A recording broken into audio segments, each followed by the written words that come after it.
Aujourd'hui, vendredi 10 avril 2015, nouveau journal de la rédaction de TV Fil 78 et dans l'actualité yvelinoise. Aujourd'hui, dernier conseil municipal pour Henri Pailleux. Le maire UMP de Coignères va tenir ce soir sa dernière assemblée dédiée au budget. Il annoncera ensuite sa démission et samedi matin, la ville aura un nouveau premier édile. Un Fab Lab comprenait atelier de fabrication numérique ouvre ses portes au public à Saint-Quentin en Yvelines. Explication avec ses responsables tout à l'heure en plateau. Et puis, en seconde partie de ce journal, nous reviendrons sur l'essentiel de l'actualité de la semaine. Fermeture du centre nautique de Maurepas, retour à l'autonomie financière pour l'université de Saint-Quentin-en-Yvelines et les projets de la SNCF pour les lignes du Transilien. Les impôts locaux vont augmenter après les baisses de dotation de l'État aux communes. Ces dernières présentent en ce moment des budgets forcément contraints. Ainsi, à Elancourt, le taux communal de la taxe d'habitation 2015 passera de 13,39 à 14,46% et de 18,36 à 19,83 pour le foncier bâti. L'opposition PS parle de trahison du maire envers les électeurs. Ce dernier évoque la gestion calamiteuse de l'État. Et puis, à Manille-les-Hameaux, même situation, mais cette fois-ci, la majorité socialiste a voté l'augmentation. La taxe foncière est aujourd'hui à près de 22%, la taxe d'habitation à 11,8%. L'opposition UMP demande de son côté des efforts de gestion. Le vote du budget à Coignères, ce sera aussi vendredi soir, mais ce conseil municipal aura une saveur toute particulière pour le maire. À la tête de la commune depuis 1986, Henri Pailleux a décidé de démissionner. Un ras-le-bol général de la politique. Catherine Zulato revient sur ce choix inattendu. Samedi 11 avril, dernier conseil municipal pour Henri Pailleux. Celui qui a accumulé 6 mandats à la tête de la commune de Coignères a décidé de jeter l'éponge. L'intégration de sa ville en janvier prochain à l'intercommunalité de Saint-Quentin-en-Yvelines et le projet d'A12, rayé du schéma directeur de la région Île-de-France, ont fini par le convaincre de quitter son fauteuil. Il s'en était expliqué en février dernier lors d'une séance de dédicace de son ouvrage « La force de la conviction ». Dans le monde tel qu'il évolue et la France telle qu'elle évolue, je suis désolé de le dire, il n'y a plus d'éthique, il n'y a plus de morale, il n'y a que l'intérêt particulier qui prend le pas sur l'intérêt général et ça pour moi c'est absolument insupportable. Je suis en rupture totale avec, je dirais, ce qui m'a été enseigné par mes parents, par les jésuites parce que j'ai passé 10 ans chez eux, c'était dur, mais ils m'ont dressé comme il fallait et donc je suis arrivé à un point de rupture. Il laisse donc la mairie 1 an après avoir été réélu. Ce samedi, les conseillers se retrouveront pour voter le budget. À l'issue de l'ordre du jour, Henri Pailleux remettra sa démission. S'en suivra ensuite l'élection du nouveau maire. Seul un vote en conseil municipal suffit. Si le nom de celui qui prendra les rênes de la commune n'est pas connu, il se murmure que c'est son adjoint aux affaires économiques, Jean-Pierre Sevestre, qui pourrait reprendre le flambeau. L'économie, une priorité pour la commune qui ne compte que 4 417 habitants, mais de nombreuses surfaces commerciales, 800 enseignes employant plus de 6 000 salariés. À 10h30, ce samedi, la salle du conseil municipal de Coignères sera très certainement bien remplie pour assister au départ d'Henri Pailleux et à cette nouvelle page qui s'ouvre pour l'histoire de la commune. Nous allons laisser la politique de côté à présent pour évoquer les Fab Labs, ces ateliers de fabrication numérique participatifs et citoyens qui ont actuellement le vent en poupe et Saint-Quentin va dorénavant avoir le sien. Invité pour en parler, Amélie Aubert. Bonjour. Bonjour. Vous êtes chargée de projet communication à la communauté d'agglomération de Saint-Quentin et Arnaud Sauzéa. Bonjour aussi. Bonjour. Vous êtes membre du Skylab. Pardon, je vais y arriver. Pour débuter, si on peut expliquer à quoi sert un Fab Lab justement. Alors un Fab Lab, c'est un lieu où on va mettre à disposition des machines, des outils numériques, des ordinateurs pour réaliser des objets. Donc les Fab Labs sont destinés à la population et les ateliers de fabrication numérique plus pour les universités ou les entreprises. Mais nous, on a vraiment une vocation à ouvrir à la population et permettre aux gens de réaliser les choses. Comment ça va fonctionner concrètement ? Aujourd'hui, on a créé l'association en décembre. Donc on est à la recherche d'un local pour commencer. Mais on a déjà constitué une communauté de 120 personnes où on se réunit pratiquement très très régulièrement pour faire avancer ce projet. Et on cherche des locaux sur la communauté de l'agglomération de Saint-Quentin-en-Yvelines, Montigny de préférence, mais pourquoi pas. Et on voudrait pouvoir s'installer rapidement. On a déjà répondu à un appel à projet pour un financement d'une partie du matériel auprès de la région. Donc on attend cette réponse. Donc le projet est vraiment au tout début. Et on espère qu'on va pouvoir démarrer rapidement. Et qu'en pense la communauté d'agglomération alors de ce projet? Alors le projet en fait c'est surtout le Fab Lab, le terme de Fab Lab qui est très intéressant. Donc nous on a choisi en fait de proposer une exposition à la Maison de l'Environnement, des Sciences et du Développement Durable. Le rôle de la communauté d'agglomération, c'est surtout de renseigner les Saint-Quentinois sur ce qu'est et sur ce que peut offrir un Fab Lab. Les potentiels énormes et du coup via la Maison de l'Environnement en ce moment il y a une exposition qui permet justement de comprendre ce qu'on peut y trouver dans un Fab Lab.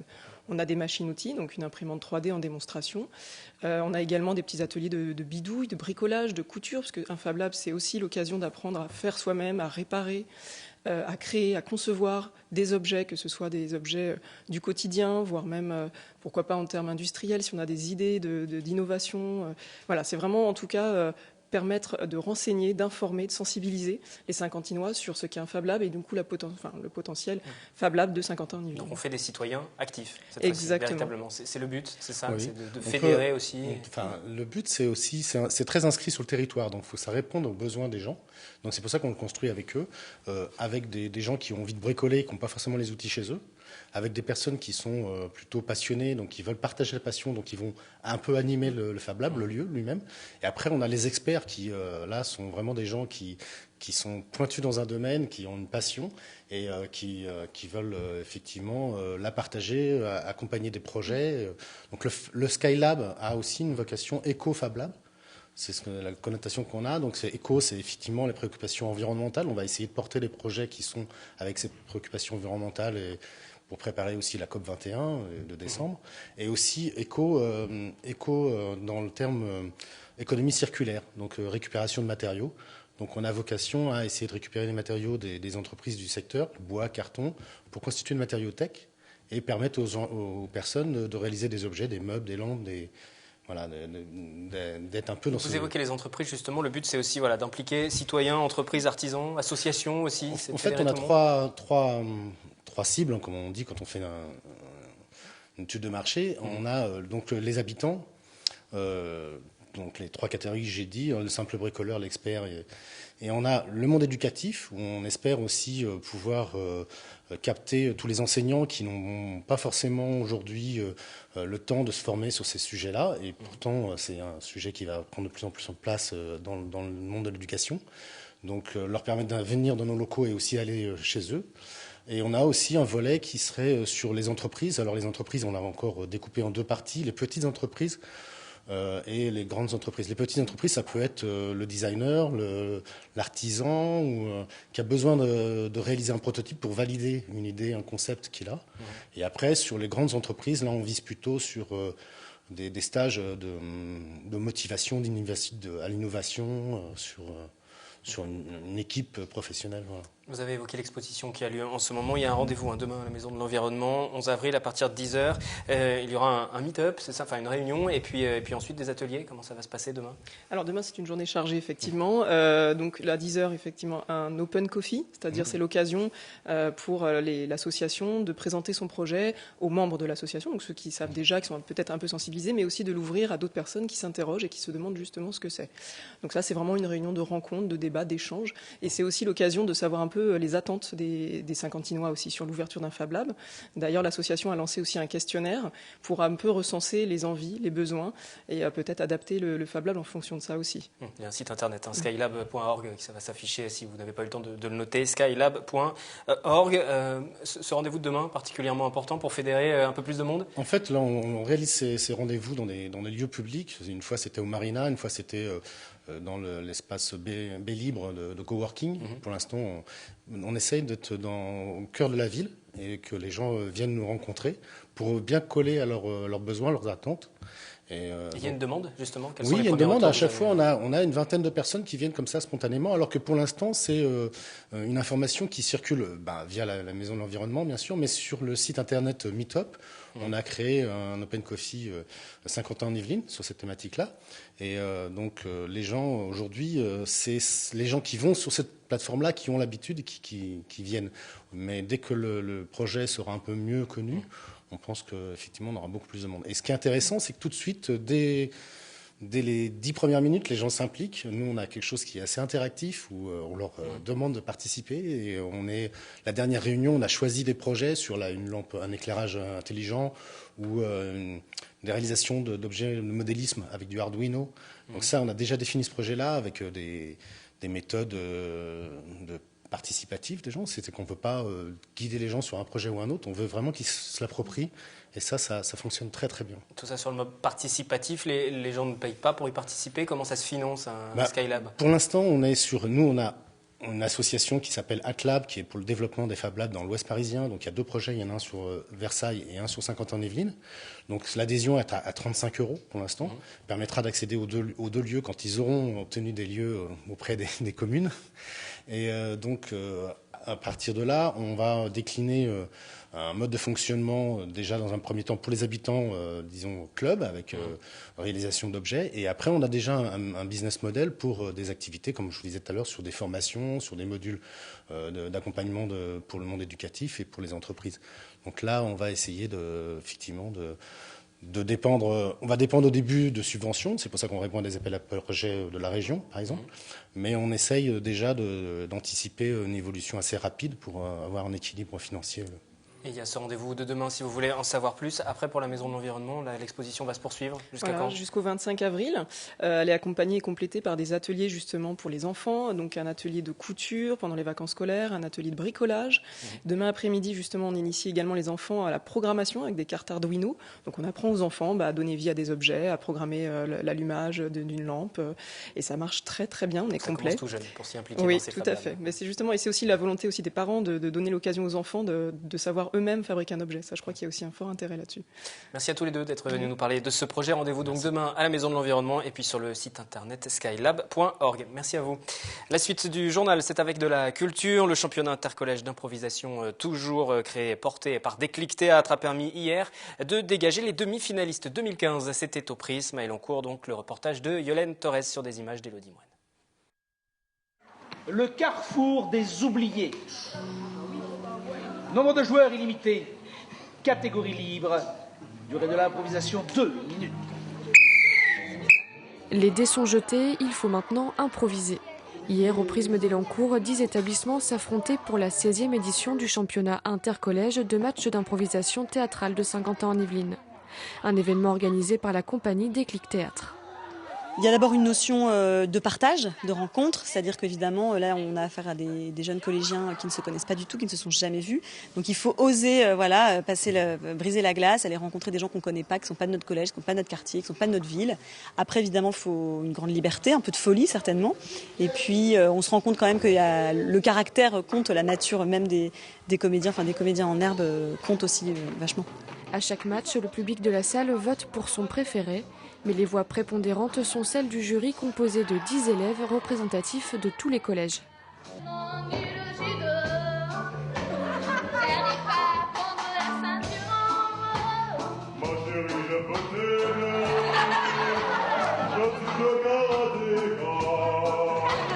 Des étoiles ont également été décernées à ceux qui se sont démarqués. Ça veut dire qu'on a du potentiel, mais pour moi, j'en ai pas plus que les autres. On a tous été bons et voilà. Pour moi, une étoile, c'est ceux qui se sont le plus démarqués, ceux qui se sont donnés le plus. Donc après, ça me fait plaisir parce qu'ils ont vu que je me suis donnée pour le match, en fait, c'est ça. C'est décerné par... là, c'était par un membre de Déclic Théâtre qui a eu quand même beaucoup d'expérience. Du coup, c'est comme un trophée. C'est bizarre, ça? Mais oui, ça veut dire, c'est un fou là. Ah, mais c'est pas, ça veut dire que tu la fous, là. Ah, mais tu as raison, Jean-Claude.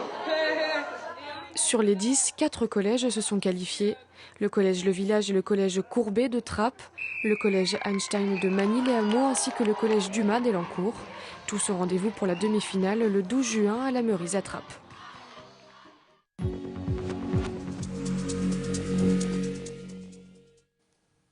Nous en venons à présent à l'essentiel de la semaine avec l'annonce mardi de la fermeture du centre nautique de Morpas, fermeture en urgence, de lourds travaux qui doivent être réalisés. La situation était pourtant connue depuis des années. Le reportage de Mélanie Poquet et de William L. Les portes sont closes depuis vendredi dernier pour des raisons de sécurité.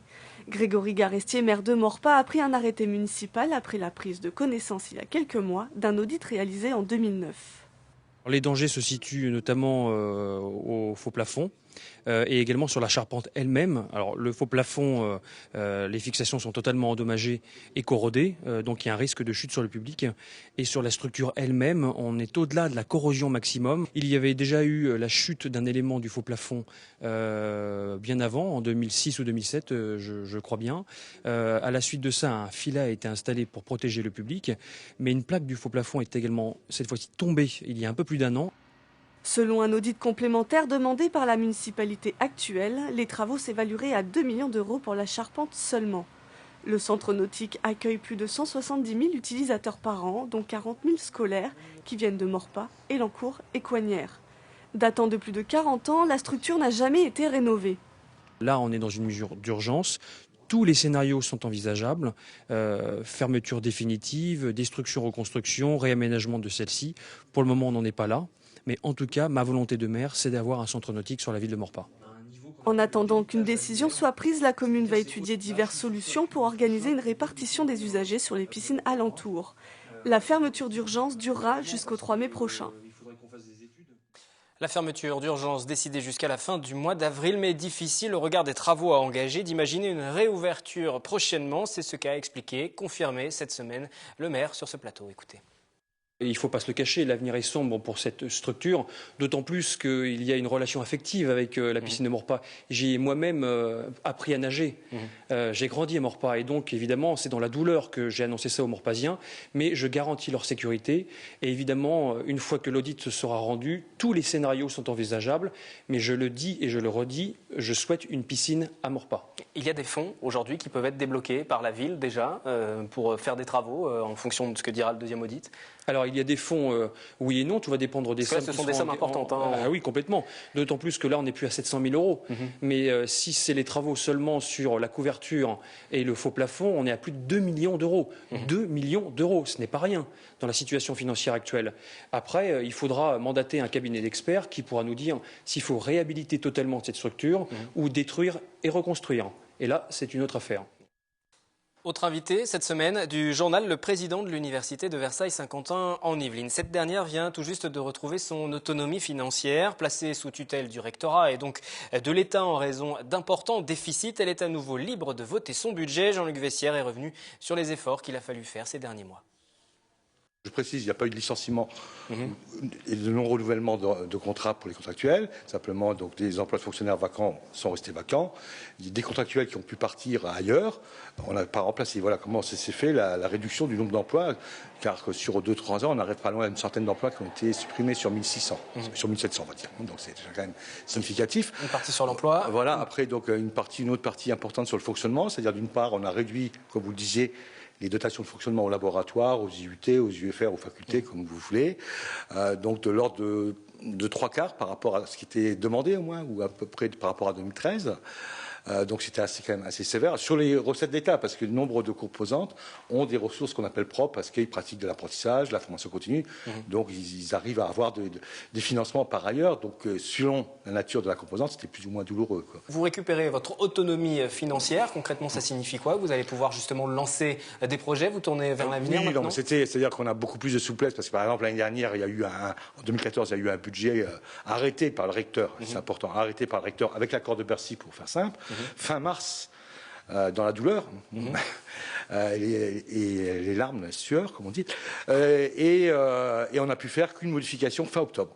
Voilà. Donc par exemple, 2015, c'était plus simple, on a pu l'arrêter, le recteur l'a arrêté en décembre 2014, mais déjà, la semaine dernière, on a fait un budget rectificatif. Donc ça, on peut régulièrement faire des budgets rectificatifs, informer le recteur, Bercy, pour faire un nouveau simple, mais c'est nous qui sommes maîtres, c'est le conseil d'administration qui décide, qui vote. Nous continuons ce retour sur l'actualité de la semaine et du côté de la SNCF. On a dévoilé mercredi les projets concernant les différentes lignes du Transilien. Résumé de ce qui attend les usagers avec Mélanie Poquet, Yolène Torres et William L. Retard à répétition, rames saturées, infrastructures obsolètes, le Transilien yvelinois est dans la ligne de mire des usagers. Conscient des difficultés, Transilien SNCF a engagé des études et discussions pour analyser ces difficultés, notamment sur la ligne L avec le tronçon Paris-Versailles. Il y a deux problèmes aujourd'hui. Un, la ligne est saturée, c'est-à-dire que alors qu'elle fonctionnait très bien il y a quelques années, le fait qu'il y ait de plus en plus de voyageurs fait que les temps d'attente en gare, montées et descentes sont de plus en plus importants et donc il y a un effet boule de neige. Les trains prennent de plus en plus de retard. En collaboration avec l'association Plus de trains pour la défense, Transilien a élaboré un nouveau plan de transport comprenant une meilleure répartition des trains. Il sera mis en œuvre le 13 décembre de cette année. Autre sujet d'amélioration, la ligne du RER-C pour laquelle plus d'1 milliard d'euros de travaux sont engagés jusqu'en 2020. Cette ligne souffre particulièrement de l'ancienneté de ses infrastructures. La ligne C, elle a une infrastructure extrêmement ancienne. Elle a une caténaire qui a plus de 95 ans. Et donc il faut la rénover. Il faut rénover également les rails dans le tronçon central. Et ce sont des travaux qu'on engage à partir de 2015. Dernière annonce qui concerne aussi les Yvelinois, le forfait toute zone voté en décembre 2014 avec un tarif unique de 70 €. Il entrera en vigueur le 1er septembre prochain. Transport toujours avec le bilan de la première année d'activité de VDCOM. VDCOM qui regroupe chercheurs, grandes entreprises de l'automobile, PME et qui travaille sur le véhicule de demain. Catherine Zulato, Patrick Jacques de Dixmude ont assisté à cette cérémonie du premier anniversaire. Cette voiture électrique conduite par Anne-Charlotte Nicou a une particularité, elle peut aussi se conduire sans chauffeur. Un véhicule totalement automatisé, bourré de capteurs qui prennent tout en charge à la place du conducteur. Un peu à l'image d'un être humain, la voiture, pour conduire, a besoin de percevoir son environnement. Donc ce sont les capteurs de perception qui jouent ce rôle-là. Donc celle-ci a une vision à 360 degrés afin de minimiser le risque d'angle mort, voire même supprimer complètement. Elle a besoin également de se localiser, donc ce sont le but des capteurs de localisation, puisque vous avez besoin de savoir où vous êtes et quel est l'environnement autour de vous. Et enfin, elle doit prendre des décisions. Donc ce qu'on appelle le module de supervision, ce sont toute l'intelligence embarquée et tout le cœur de nos algorithmes. Ce véhicule prototype est l'une des grandes fiertés de VDCOM. Il est testé sur les pistes de Satori. L'Institut de transition énergétique a été lancé il y a 1 an. Il travaille sur toutes les questions de mobilité, d'électrification, d'automatisation et de connectivité des voitures du futur. On a les grandes entreprises de l'automobile française qui sont fondateurs de VDCOM, des grands instituts de recherche, et puis également des PME et bientôt des startups. Donc c'est un écosystème de près de 40 membres qui travaillent ensemble tous les jours. Un mariage entre secteur public et privé, entre petites et grandes entreprises, entre chercheurs et ingénieurs qui portent ses fruits. Aujourd'hui, l'Institut emploie un peu moins de 100 personnes. Ils seront plus de 150 à la fin de l'année et il est prévu encore une centaine d'embauches d'ici 2016. Pour fonctionner, VDCOM, qui fait partie du PIA, le plan d'investissement d'avenir, dispose d'un budget de 19 millions d'euros. Ce budget est en croissance, donc sur 3 ans, et l'ensemble de VDCOM est financé à 10 ans pour globalement une centaine de millions d'euros. Quand l'État met 1, les industriels mettent 1. Ça, c'est le principe de base du financement de VDCOM. Reste une interrogation, à quand une voiture sans conducteur sur route? Pour l'heure, c'est interdit en France et en Europe. Seul l'État du Nevada aux États-Unis a donné cette autorisation pour la Google Car. Mais l'avenir s'annonce radieux pour VDCOM. En octobre prochain, la ville de Bordeaux va accueillir le Congrès mondial des systèmes automatisés et les responsables en sont persuadés. Les derniers leviers législatifs devraient se lever. En attendant, VDCOM travaille également sur un pôle d'excellence qui ouvrira à la fin de l'année à Satori pour préparer cette fois les moteurs électriques de demain. On se retrouve lundi pour un nouveau journal et on parlera notamment de l'élection municipale de dimanche à Voisins, le Bretonneux. Excellent week-end sur notre antenne.